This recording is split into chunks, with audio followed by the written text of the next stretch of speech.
Últimamente en internet estuvo de moda el tema de los homúnculos. Se ha hablado mucho de esto y en muchas ocasiones sin tener idea de qué es realmente. La definición de homúnculo es hombre pequeño y débil. Es un término utilizado por antiguos alquimistas que decían poder crear este tipo de hombrecillos utilizando pociones y ungüentos. Estas creaciones no medían más de 30 centímetros y después de un tiempo de ser creados se volvían contra su creador y huían. Los supuestos ingredientes para crearlo eran carbón, mercurio, fragmentos de piel, pelo animal o de humano. Dependiendo de esto último, el homúnculo sería un híbrido. Si ponían pelo de una persona y piel de mono, el homúnculo sería una mezcla entre las dos especies. En 40 días, el homúnculo ya estaría formado. Y para aumentar el tiempo de formación, algunos alquimistas agregaban mandrágoras a la receta. Por esos tiempos también había otra receta para crear el homúnculo. Y esa es la razón de este video. Durante el siglo XVIII se creía que si tomaban un huevo puesto por una gallina negra y se reemplazaba una pequeña cantidad de su clara por esperma humano,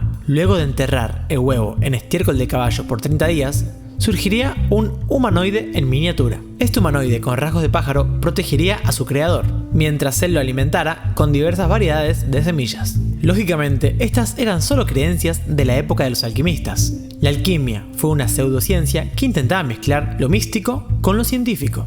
Por ejemplo, en las épocas de la alquimia se creía que todo estaba hecho básicamente de arcilla. Hace poco comenzó a viralizarse un video ruso donde creaban un supuesto homúnculo a partir de un huevo de gallina y su propio semen. En el video se podía observar cómo hacía el procedimiento y luego el resultado de dicho experimento. En él podíamos ver una criatura extraña muy pequeña. Esta supuesta criatura se mueve.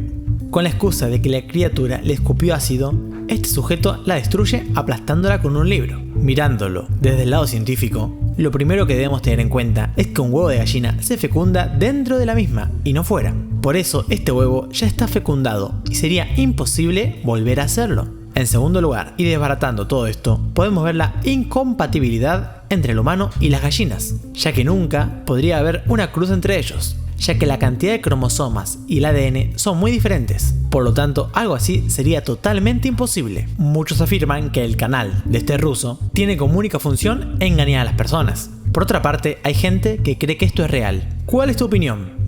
Si el video te gustó, dale me gusta y no olvides suscribirte a Usted Está Aquí.